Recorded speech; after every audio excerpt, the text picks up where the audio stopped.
Good afternoon, everyone. This is Mule. Thank you for being here today. I'm excited to present my MRP. In recent years, neuromarketing study has been widely discussed because companies turn their attention to neuroscience and psychology behind why customers purchase. The main research objective of this MRP is to develop a deep understanding of neuromarketing series and then apply these findings to create a subscription-based digital startup. Most of the commercial analysis of neuromarketing was used by top multinational companies, so there's lack of study on how to apply neuromarketing research to digital art subscription startup. This major research paper allowed entrepreneurs to gain a new insight on educational subscription service from neuromarketing perspective and also help them implement efficient marketing and branding strategy on their startup journeys. The following section is literature reviews. I'll start with theoretical foundation. Neuromarketing is an interdisciplinary field that combines neuroscience, marketing, and psychology. It primarily assesses how our brain reacts to stimuli and gives marketers a chance to understand the mystery of human behavior and customers' preference. Then I study a history of neuromarketing from 1998 to recent years. Moreover, I introduced 7 most common neuromarketing technologies and further analyze the advantage, disadvantage, limitations, and average cost of each technology. Next, the literature review explains why neuromarketing should be replacing traditional marketing. Discuss 4 limitations of traditional marketing method and then determine that neuromarketing is beneficial for both of the customer and business. Furthermore, I explore how neuromarketing assists in brand development and research on customer psychology, on packaging color, and visual design. In addition, I analyze how neuromarketing can help entrepreneurship. At the end of the literature review, I discuss ethical issues in neuromarketing and outline the challenging neuromarketing phase, also predict the forecast. Moving on to the next section, methodology and implementation. A context analysis, 2 case study, and a research creation are involved in the qualitative research. The specific case are KiwiCo and Sago Mini Box. The research evaluates both of the case through 4 aspects of the business model, branding, neuromarketing website design, and neuromarketing packaging design. Last, this project considers a research creation, which include creative collectives, brand guideline, website, and packaging design mockups. The following section is the most important in my MRP is the evaluation and result. Let's begin with the content analysis. In Maury and Patrick's book, The Persuasion Code, the author mentioned entrepreneur can utilize 6 different aspects to persuade customer. The 6 stimuli are personal, contrastable, tangible, memorable, visual, and emotional. The second part of content analysis highlights 5 principles affecting customer behavior and psychological bias in neuromarketing website design. The 5 elements are scarcity, the paradox of choice, color, mirror neuron, and social validating. I learned several helpful guidelines that I can apply to Creative Collective's minimum viable product. After the content analysis, I dive into 2 case studies to gain valuable insight from competitors. The first brand is KiwiCo, which is an industrial leader in the educational subscription marketplace. According to methodology, I will analyze through 4 aspects: business model, branding, website design, and packaging design. During the case study, I found some key takeaways, such as how to design an attractive website banner and plan a clean website layout and set up reasonable subscription pricing. Furthermore, I used the same 4 criteria to analyze Sago Mini Box. So Sago Mini Box is an award-winning kids subscription box company offering preschooler quality play activities. In the case study, I discuss how Sago Mini Box has crafted a successful business website and analyze the reason behind it from a neuromarketing perspective. Most importantly, I gain a novel and unique insight into packaging design. The double-side print packaging is a smart way to engage kids in educational activities by transforming the box into something new. Subscription box is being repeatedly increased during the COVID-19 period because it feels an urgent need. Indeed, the subscription box for children especially draw parents' attention since most of the schools switch to remote learning. Creative Collective's business idea was started within digital media entrepreneurship class in fall 2020. The mission is to serve an online subscription service that provides a box of art supply coupled with engaging and educational virtual art class. Brand guideline were developed for Creative Collective to set a consistent design style for website and packaging mockups. The logo combines a light bulb and a planet, which represent creativity, inspiration, and imaginations. The three primarily colors are teal, blue, and purple. I'll show everyone quickly about my brand guideline. So this is a cover page, table of contents, background information of the startup brand, and brand slogan. Next is the use of the logo in different situations and the logo don't. Moving on, it is the font choice and the color palette. Crafting appealing company website is crucial for Creative Collective. The goal of the website hero banner is to attract visitors while encourage them to navigate through the site smoothly. By showing the visitors that a boy is enjoying his art activities, customers can experience the same positive emotion. In addition, the call to action button is being highlighted with the prominent purple color. The How It Works section uses fun and straightforward graphic elements, make customers immediately understand the purchase process without confusion. The product page shows the current monthly theme of the subscription box. Creative Collective offers customers 3 options of the subscription plan. The more extended time customers subscribe, the cheaper each box will be.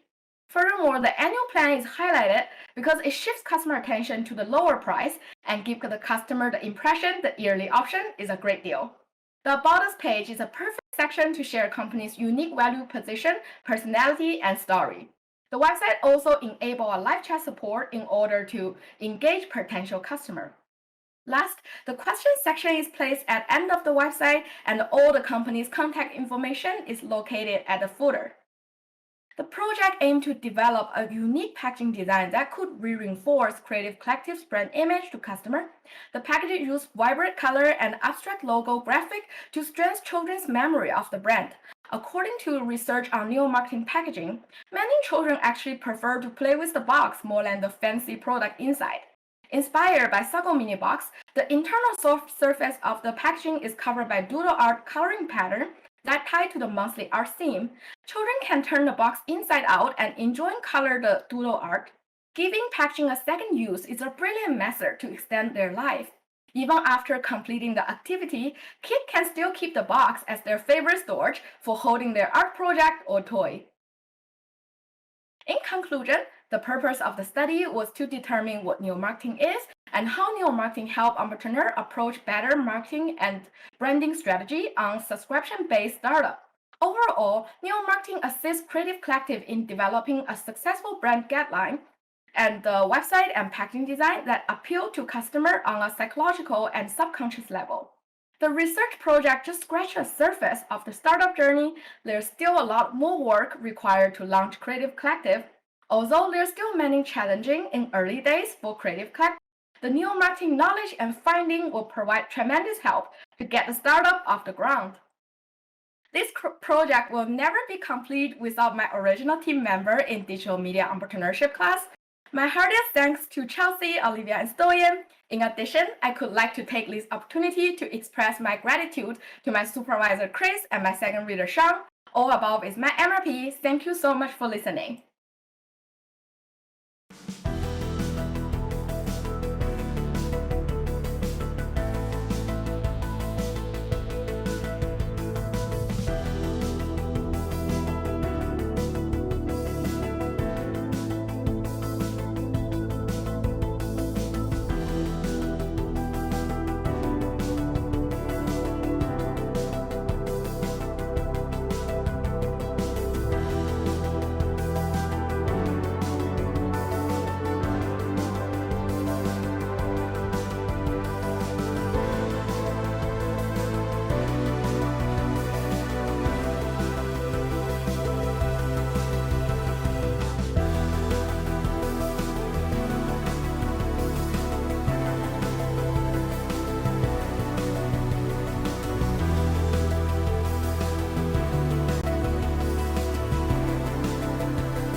Hello, everybody. This is Ali Pordeli.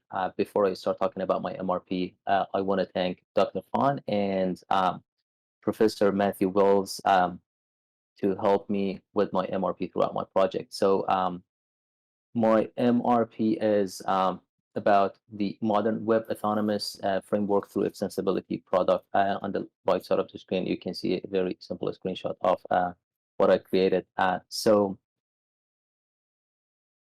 You would ask, what is it? It is basically, I would like to call it an ecosystem. It can be a framework, a platform, but it's basically something a little bit more than that because there are so many different parts in it, and it helps people to manage their projects, but in a unique way because there are so many different project management application and frameworks out there, and this one is quite different, and I will get into it momentarily. So who is it for? It's mostly for remote workers, people who are working from their homes, and it can also be used by people within an office within the same workspace. But I cannot see too many use cases for that. It's basically for people who are away from the team they are working with or the clients they are working for. So why web? Initially, I plan to create a native app. But the thing is, native apps are going to go away, in my opinion. I'm a web developer, mark my words. But in probably a few years, let's say 5 to 10, web is going to take over. Google tried it a few years ago, and they're going to try it again to create a web OS. And web is basically something very powerful at the time. And so I chose web. So what's extensibility? Basically, anything that you extend a software with is called extensibility. A plugin, a widget, if you will, and add on. So the idea is to create so many extensibilities, so many add-ons and plugins for different software, and allow those software to inject information of a data usage of the user within that specific software with the content that are created with this in the software. And this content is going to be processed by the server and create a time management report and invoice and task management, basically everything that you will see soon out of all these data.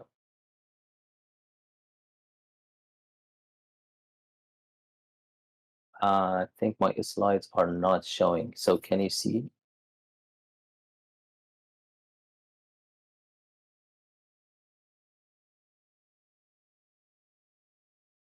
Okay, so I think everything is going back to normal. So one of the things that I was not aware of was the pricing confusion. About a year ago, I attended this conference and I talked to a bunch of developers and designers, mostly people in the creative industry, and they mentioned that they have an issue with the pricing and they don't know what kind of price they should put on the project. So just imagine that you create a project and you spend 5 hours on it and you create 2 pages, but it is worth $5,000. And nobody can tell you not to put that price on it because it's a creative work. But the time management softwares that we have that are reporting time to the clients are basically linear. So calculating time as something linear is not going to work for creative market. And so there's an algorithm in this system that calculates time and the amount of cost for your project, basically based on the content that you created, comparing it to the content other people are creating. And so it's a unique individual cost for your specific project. And the report and invoice are the other issues that people usually have because reporting something that is very small and is creative is difficult. But using this algorithm, the system will report something that is easy to read for the client, for the team, or for the boss, or anyone who is not familiar with the actual software. And so we get to the different parts of the system. There are three major parts: the plugin, the server, and the web. The plugin is what I just explained, is basically something that I use to extend this system into multiple different software. I'm currently working only on Adobe software, but it can be extended to all different software and platforms. The server is the part that all these data is being processed, where the engine is, and it passes everything out through a simple API. And the web dashboard is basically where the client or the other team members can access everything that you already did, the data and the project, basically. And the good part about this system is that the plugin is for those people who have access to the application, to the software that they are using. So maybe you pay a few $1,000s for a subscription, and your boss just doesn't want to pay that price to test the project or be involved in the process of creating this project. They can simply go to the web dashboard and see what's going on, see something that makes sense to them, and be happy in the end. Because if they can see what you do, they can't just accept the price you're giving them, and they're going to be pretty shocked when they see the invoice. And okay, all right. I think okay, we are on planning. So to create this, I started by planning the whole thing because basically I wanted to see what kind of technologies I need to use, and I wanted to see what the user journey could be. So I created this chart. I actually created a bunch of different charts, but this can be the one that I can call, the final one. And as you can see, I know it's a little bit difficult to read, but I do my best to explain it. I use Node.js server. I use Express for the server, MongoDB as a database. It doesn't really matter, but what matters is that it has two different gateways, one for the extensibility part and one for the web application part. And everything is synced real time using the WebSockets that I implemented in it. So right now you can see at the bottom that the software API is what gets all the information of the data usage from the software that users are using to create the project, and it injects it into the software extensibility, and that passes it on to the server, and server processing it, and it passes it to the web application. So now we are getting to the prototype. So one of the biggest part of this project was the prototype. I wanted to create a prototype that works on basically every software. So it was a little bit challenging because when we get to the plugins, to add-ons, to extensibility, it's a little bit tricky to fit everything in a very small window.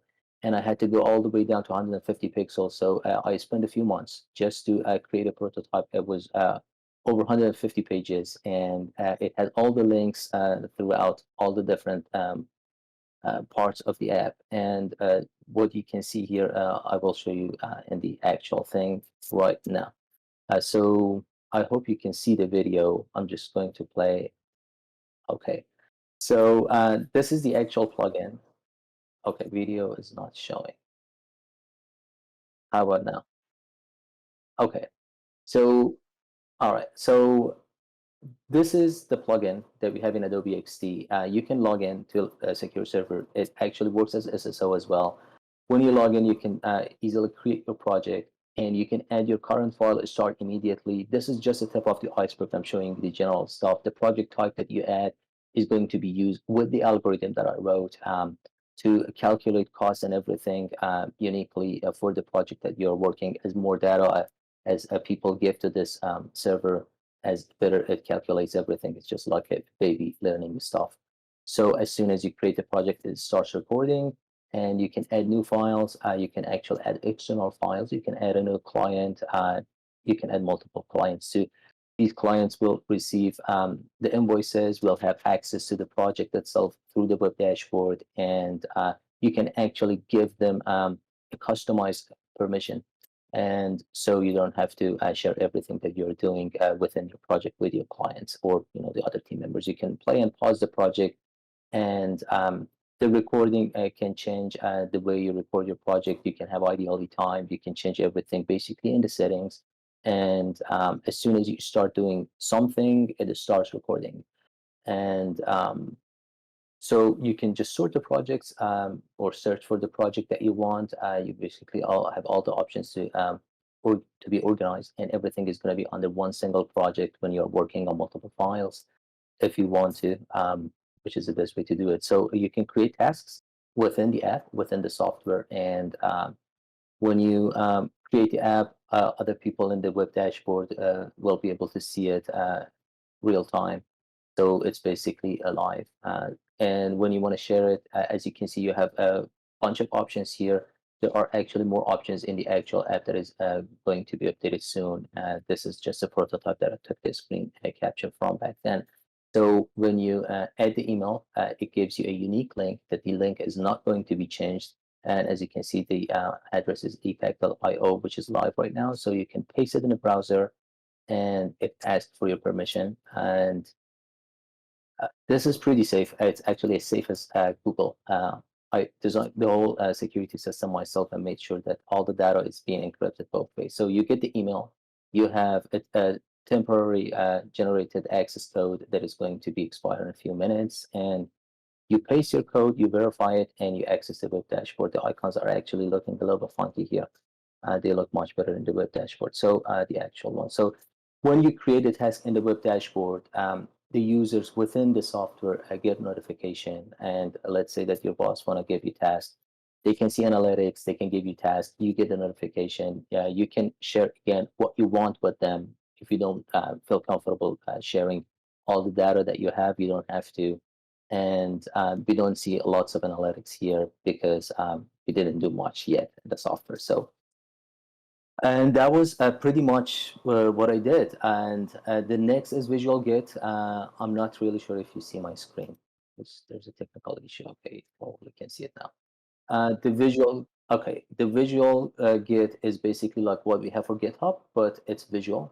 Whatever you do in your visual applications, Adobe After Effects, Photoshop, Illustrator, you name it, it can be recorded. It will be recorded within the server and as a visual data, and then you can access it, go back to it, and that's going to be added to the system pretty soon. And that's all I have. Thank you so much. That's my email address. If you want a free copy of this, just send me an email. I'll send you one. Thanks again. Bye.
Hi everyone, my name is Peter Callow. I want to run you through a bit of what I did for my MRP. So my objective with this project is really to understand whether or not lean startup approaches are suitable for startups when applied retroactively. And when I say retroactively, what I'm referring to there is if a startup has already developed and launched a product, is there still value in applying these principles after the fact?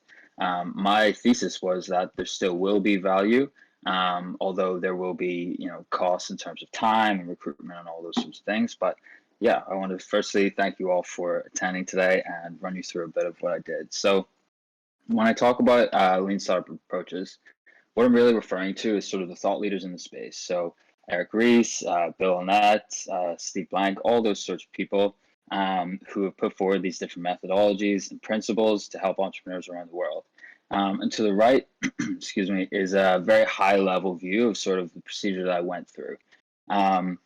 And so with this project, I wanted to do an empirical study because I wanted to understand in actual real life whether or not these methodologies were actually valuable, again, retroactively. But so Peoplehawk is a UK-based SaaS startup that really aim to sort of connect hiring managers and candidates through science and technology. So one of their big problems was that they had already built out this platform without having actually validated any of the features, any of the value props, or anything. So as you can see, they had already segmented their customers on their website and built all these features without having gone through the customer development process. So where they thought that they were in kind of the customer creation stage of getting ready to scale and actually bring in some money, they really hadn't gone through the customer discovery and validation that they needed to. So the first step was sitting down with the founders and really outlining, okay, what are your hypotheses? What do you believe to be true? And how can we go about step by step validating or invalidating each one? So we laid out what the problem they think is, what their value props would be, but more importantly, who it is that they're targeting and what their needs and wants are. So although it's a multi-sided platform for hiring managers and candidates, for this project, given my access to students, we chose to focus on that segment first. So they outlined their customer segment to be undergraduate and graduate students. So the first step was, okay, hypotheses about the customer. What does that mean? Those are just guesses. What do we think that the customer wants? So in this case, for a student, their pains may be things like a lack of experience, a lack of professional network. Gains may be things like, a thoughtfully designed user interface, application management, things like that. Jobs may be, applying to X amount of jobs in a week or tailoring X amount of CVs in a week, for example. And then the next step was mapping out what Peoplehawk provide in terms of pain relievers and game creators, either to remedy or enhance those problems. So with those sort of assumptions laid out, I then went about establishing a beachhead. So a beachhead, very simply, is just a group of customers that buy similar products and have similar problems, similar sales cycles, and expect products to provide value in similar ways. And they typically communicate through word of mouth within that market. So the obvious beachhead in this case was Ryerson students, more specifically graduate students. So with that established, I went about surveying about 60 students and doing about 22 pre and post use interviews, which gave a lot of feedback to answer some of these hypotheses. So these were the main 4 hypotheses that Peoplehawk assumed to be true and had built their product off of. So I went about interviewing and surveying their target market to really establish whether or not these are true. And what we found was that actually out of the main 4 that they were building their business model off of, only one of them was true, which was that students struggle to assemble and articulate themselves through CVs. But this isn't a red flag. This isn't abnormal by any means. This is a very normal stage to get to in which entrepreneurs, they find out the truth. They have their assumptions and they do the due diligence of talking to their customer segments and step by step kind of reducing risk by understanding the truth. And so with this information that we now know to be true, I was able to better map out what the actual journey is for the customer, and then where the pain points sort of lie within that journey. So again, through this research, I was able to understand, okay, there's definitely a pain point in just curating jobs, where to look, how those platforms operate in terms of how they search, etc. And then also the assessment of where that candidate fits within the company. It's very hard to get an understanding of what a company is actually like through a screen. And then lastly, sort of the legwork. So just having to tailor these CVs, tailor these cover letters for sometimes 5, 10, 15 jobs at a time. Those were all real validated pain points that previously were unknown to the founders. So with that said, I was able to then go back with the founders and establish, okay, we have these validated truths, and now we can start addressing the correct problems. So the first, or the biggest problem rather, was the lack of experience the students had, which really inhibited their ability to be able to apply for the jobs that they wanted. While Peoplehawks thought that the science, i.e. personality and cognitive reports, would be able to mitigate some of that, that wasn't tested. So it's only once you have these validated truths that you can go about designing a solution. And similarly then with customer profile and the value map, now that we know what information is true, because we've done the primary research to find it out, we're better able to map out, okay, what pains are they actually facing, what gains are they actually facing, and how do we fit within that as a company. So sort of wrap it up, what are the benefits of adopting these approaches? Well, the benefits are that A, you have the right information to know when you're going in the wrong direction. So you know when to pivot and change course. Also, or you're co-creating with customers. The founder of Y Combinator, Paul Graham, said, build things that people want. And what better way to do that than to build it alongside them? Obviously, some of the costs are the sunk cost of just having built all these features and all these platforms without having gone through the customer validation process already, but also the time to recruit participants for surveys, for interviews, and the time to reestablish new practices internally so that the startup continues going off of these principles as opposed to their old ways. So with that said, I just want to say thank you to everyone, and have a great day.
Hi, everyone. My name is Olivia Mule, and today I will be talking a little bit about my research surrounding the lean startup approach and live streaming on Twitch. So, a little bit about me. I graduated from Ryerson's Bachelor of Commerce, majoring in entrepreneurship and strategy. And by nature, I am super creative and a little resourceful. To give you an idea, I'm the resident, hey, how do you think that I could make this thing person amongst my peers? So about a year before I started this master's program, I fell in love with digital video content and deeper in love with video game content. So with the support of my incredible supervisor, Dr. Christopher Alexander, best known as the video games professor, we created a directed study where I would build my very own stream. And by building, I really meant it. Entrepreneurs are considered individuals who carry out their vision from start to finish. So that's what I did. I built my own PC to better understand what a motherboard is and the components that fit into that. I used Canva to create a logo and branding, some overlays and scenes for my stream. And finally, I learned how to create a branded transition. And for this, I used Adobe and After Effects, and I used a couple of YouTube tutorials as well. I also implemented 3 primary social media strategies. I used trigger posts on both Instagram and Twitter. These are posts that I would do right before I went live with a call to action. My research showed that using 1 to 2 social media platforms outside of Twitch was the best option for increasing my discoverability. I also engaged my audience by using polls on Instagram and let them know that I was going to be streaming and that they could help me decide what I was going to stream.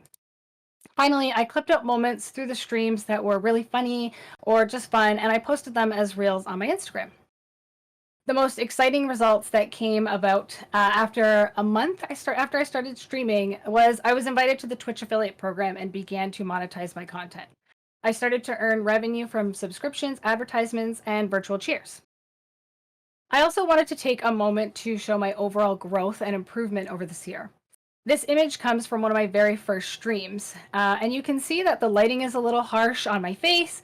My overlay is a bit distracting, it's covering up the game, and I'm not looking at the camera, which means I'm not engaging with my audience. This image comes from one of my last streams, and you can see that the lighting is much better on my face, and I'm not using any different equipment. I also have better camera placement, so I'm not covering up the game, and I'm looking at the camera, which tells me that now I am engaging with my audience.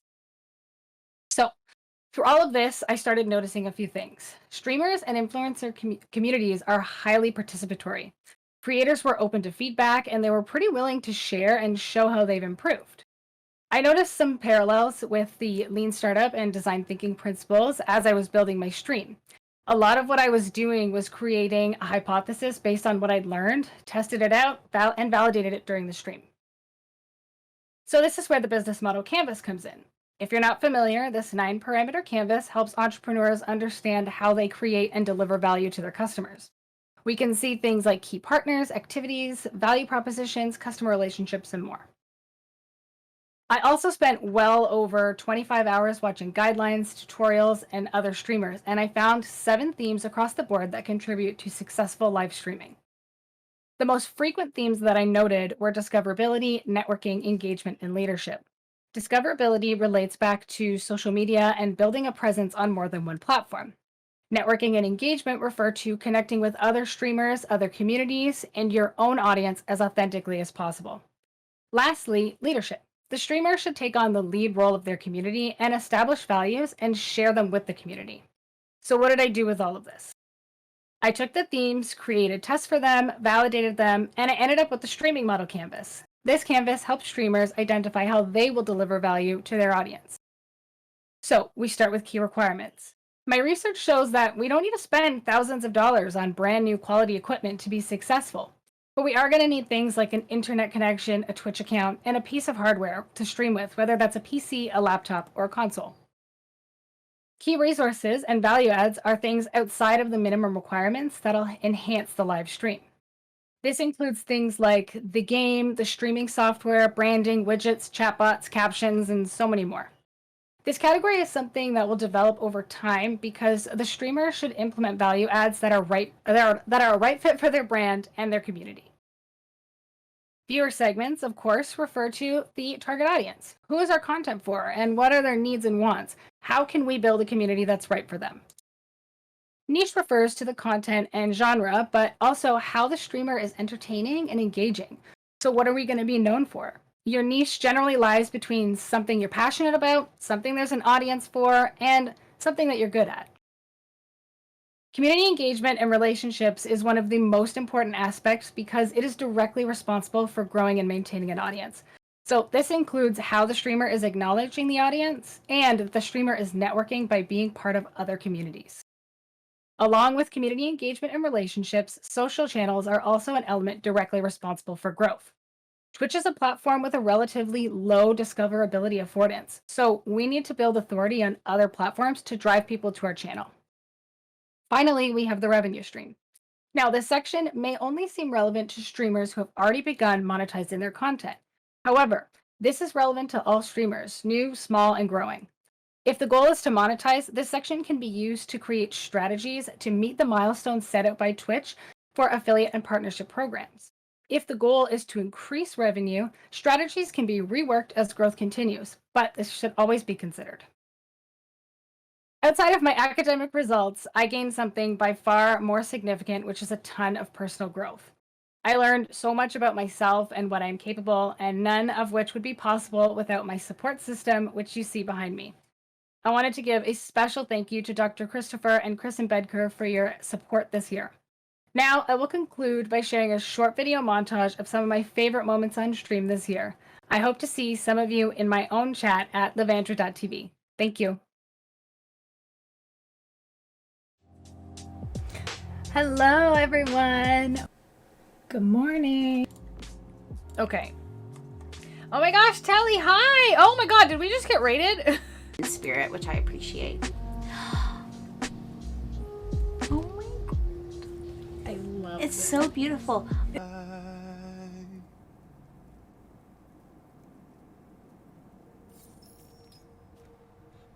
Tell them to stand down. Oh my god, we did it! It looked Phoebe's very just like, Yeah, as in Phoebe, H as in Evie, O as in Obi, E as in Eb, B as in BB, and E as in Hello, mate.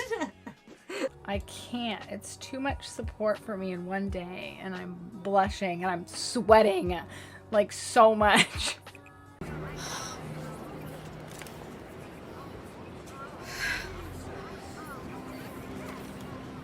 I'm done. I'm done.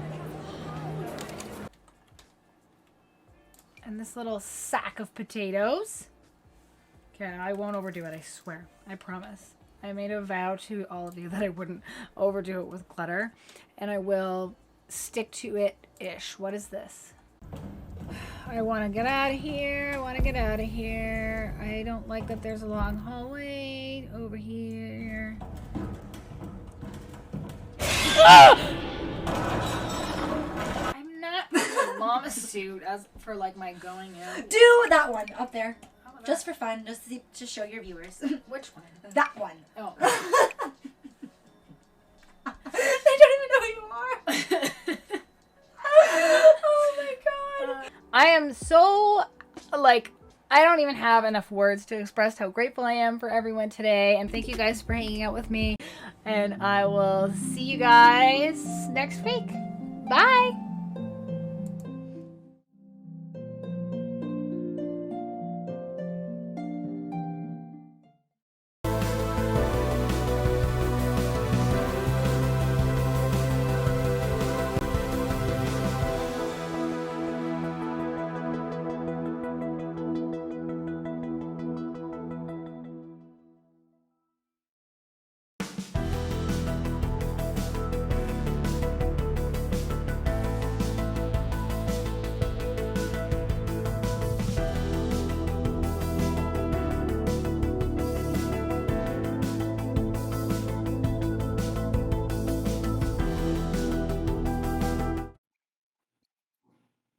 Hi, everybody. My name is Christopher Blomquist, and the title of my MRP is Serendipity and Digital Media Entrepreneurship Teams in Remote Work Ecosystems. First and foremost, I'd like to thank my supervisor, Professor Lyle Schulman, for her constant guidance through the research process. And I'd also like to thank my second reader, Chris M. Bedkar. Next slide. Oh, what is serendipity? So you're probably thinking, what is serendipity? You might have seen the movie, you've heard the term. Some simple definitions are accidental information discovery, search leading to unintended discovery, and it's often misunderstood as chance or luck. And there's three important axioms which underscore serendipitous encounter or discovery, and they are search, so directed effort, contingency, a favorable accident, and then the last one is prior knowledge. And prior knowledge is having the wherewithal to know that something is serendipitous and that there is value there. So why is it so important? So remote work has drastically increased since the government shutdown in March of 2020. Prior to the pandemic, only 10% of Canadians were working remotely, and that increased to 40% once we had the shutdown. Now things are starting to return to normal. So many businesses will go back to the office, but many have decided that they're going to stay remote. In this remote context, a lot of employers are concerned about these water cooler moments or these social connectivity among employees. And one example is Pixar Animation Studio specifically built their headquarters so that employees would run into each other more often, so that they could have these water cooler conversations, which lead to new and exciting, innovative ideas. So my research question was, what are the experiences of digital media entrepreneurship teams collaborating remotely? And my sub-questions were, how is social connectivity affected when working remotely? How does this impact creative collaboration? And what are the barriers and affordances to remote serendipity? So my data collection methods, I used a questionnaire and semi-structured focus group, and this is because there's authors McKay, Pete, and Toms, and this is what, if you're doing serendipity research, these are some of the most popular forms to use. The questionnaire, I had 7 qualifying participants from Ryerson's Digital Media Zone and other digital media incubators in the city, and the semi-structured focus group were from 3 qualifying participants from Ryerson's Digital Media Zone. So with the data that I collected, and I'd asked questions about have you had water cooler moments working remotely? How do you mean social connectivity? So questions on that line. Have you had any serendipitous discoveries? So doing a thematic analysis, I found 3 themes that emerged. One's technology effect on virtual collaboration, boosting team morale through fun, and serendipity in a remote context. So in the focus group, as I mentioned in the panel, Michael used Facebook Portal. So every team member was given a dedicated device, and it made it really seem like that they were in person at the office. Another team uses VR and Discord audio, video, and messaging, and they found it perfect for what their needs are and what their team needs, because you can share information so quickly. Boosting team morale through fun. Michael created a book club and YouTube club, and he said that this was extremely important so that the team members could um, have fun with one another, and they could refuel their brains. Another team played video games with one another, and this was actually done on VR. So one team would have stand-up meetings Monday morning to formalize the work week in VR, and then at the end they'd play some mini games. And they'd also play games at the end of the day. And one participant had noted that we play video games, and then we do come up with kind of serendipitous ideas that then we'll speak about the next day at work. And lastly, another participant would actually bring in surprise YouTube celebrities and animal guests, just to kind of make remote work a bit more fun. And the last one is serendipity in a remote context. So these water cooler moments emerged during these scheduled social events, because it's really hard to like casually run into a colleague in a remote context. And participants said that serendipity happens all the time, but unfortunately they couldn't give a specific example because they said that it would be missing a lot of context. So briefly again about this Facebook portal. So this is kind of what it would look like. So imagine you'd have that beside your desk, and it's almost like you're in the office with your team members. And I just want to briefly talk about social presence theory. So it's about social connectivity and digital forms of communication. So an email has a very low level of social presence or salience, of quality of being there. Say a phone conversation is a bit higher, and then video conferencing has the highest level of social presence. Michael's implementation of Facebook Portal, it wasn't just video conferencing that you'd pop on for a meeting, but it was constantly there. So it was actually like they were in the office together. So lastly, my findings. The first one is make work fun, boosting team morale through fun activities. And although these are scheduled events, they're not just running into each other in the hallway. Um, they still have time for casual conversations, which can lead to serendipitous moments of value creation. The other one is social connectivity isn't as affected as previously thought. And this is just through my focus group participants. But leadership is extremely important in ensuring that team members are socially connected. So scheduling social events and utilizing technologies that your team can benefit from. So Facebook portal, the way Michael's using it might not be best for one team, and the team that's using VR and Discord, that might not be best for another team. So you really have to figure out what works for your team. All focus group participants were extremely adamant that they won't be returning to in-office operations, and this is because collaboration and productivity has, quote unquote, gone through the roof. And this is because of the technologies they've used and how they've implemented fun into the workplace.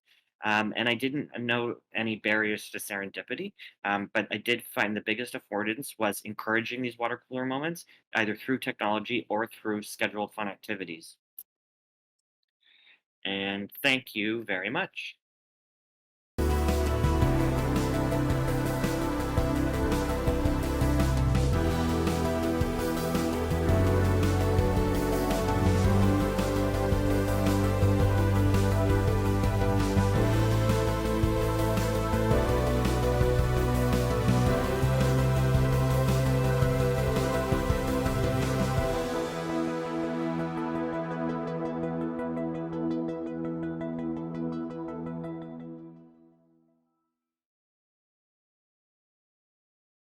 Hello, welcome to the Digital Media and Business panel. I'm here with Peter and Chris, and we're going to talk a little bit more about our projects, and I'll have Peter kick us off. Yep. So if you have any other questions, just feel free to drop them in the chat and we'll do our best to address them. But Liv, I want to start with you. So what surprised you the most about your research? I kind of started off with this program without the intention of doing anything entrepreneurship at all. I had spent like 5 years in my undergrad studying it, and it was awesome, but I wanted to do a little bit more hands-on stuff and learn some real skills outside of design thinking and actually get some software experience. So I talked to Dr. Chris and I was like, I just want to make something. I want to do something. And I guess you can't take the girl out of entrepreneurship, because I was like, this is so much like design thinking. It's so much like lean startup. I remember doing a lot of this and I felt actually really empowered putting it into action and using it in a more real way that had real results. And then I started monetizing, which was crazy. So I guess that, if that answers the question, was No, surprised me definitely. the most. I don't think you could have put it better. I think you did an awesome job of blending something that was very new and something that you already had expertise in. I think you did it in a very innovative way. So hats off. Thank Um, Chris, I guess we'll give you a chance to sort of explain your project a little bit. But your project is about serendipity in entrepreneurship, and I was wondering what you thought, how that plays in now that we're online and all working remotely. How can you sort of foster, or how do you think about serendipity when we are working online? Yeah, so I came up with the idea in interdisciplinary innovation. It was a class, how to collaborate amongst each other, and I was really inspired by that, specifically because we're now working all remote. And one of the big things about this program is it is interdisciplinary, and we're supposed to make connections and have a lot of these, casual conversations and develop new and great ideas. So that's where the idea for my project came from.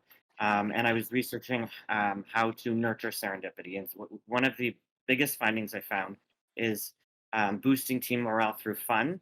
So organizing events, whether it's playing video games together, whether it's a book club, whether you bring on celebrity YouTube guests or animals on Zoom, but creating situations where you can have those casual water cooler moments. And it's really up to the founders, co-founders, or leadership of the team to make sure that happens. Yeah, no, it makes complete sense. Peter, I'm gonna take the the hosting role from you for a hot second. Go for it. And I think maybe we could all respond to this question in particular. But what was your biggest takeaway from the project? My biggest takeaway was really to start with who rather than what. So as I sort of showed in my presentation, the founders I worked with hadn't a lot of entrepreneurship education. They had a lot of corporate and executive experience in business, but I think the biggest takeaway was really understanding that you can have all this experience, you can have all these accolades and everything, but at the end of the day, you need to be able to empathize and relate to people and be able to sort of balance both worlds with so the practical business needs and activities, but also just consumer behavior, like knowing how to talk to someone, how to get answers out of them without being biased or putting ideas in their head. Because at the end of the day, what I found was if you're trying to achieve a goal or reach sort of an endpoint in your sort of mission, it starts and ends with the people that you're serving. And without having that ability to empathize with them, and like I said, sort of balance that with the skills to actually distill it into actionable insights, etc., you can't really go too far. So that was my biggest takeaway. Liv, what about you?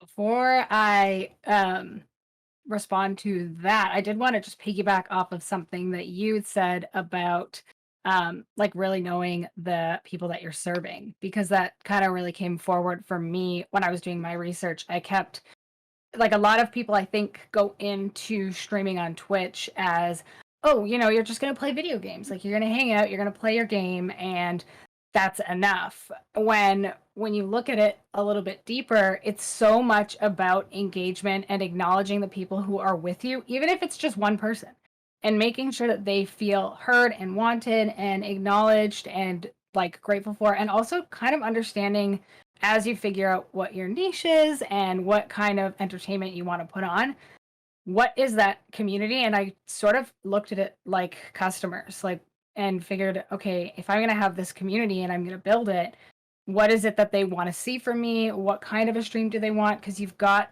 people who come to Twitch for somebody who's really high energy and who's going to do, like, I don't know, the Macarena dance every time they get a subscriber kind of thing. And then you've got other streamers who are like a lot calmer. And I had started doing something called Wellness Wednesdays on Wednesdays, because by that middle point in the week, I was feeling overwhelmed and stressed, and like I just needed a break. So I started playing like very relaxing music and having some tea and chilling on stream, and really liked it. So I started learning a little bit more about what my community wanted from me, and I think like what you were just talking about went hand in hand. So that's like my little piggyback off of that. My biggest takeaway from this project was, and I said it in my presentation, the amount of personal growth that I had. I can totally see a difference, I think, in my slides where I showed the first image of my very first stream and my last one. I really felt like I've come a long way just with confidence, and I don't know. I'm really proud of that. Chris, why don't you wrap us up with that? And what was your biggest takeaway? My biggest takeaway from my project was when I went into it, I wasn't expecting the findings. I thought there was going to be a lot more negativity in terms of remote work and social connectivity and being able to have those water cooler conversations.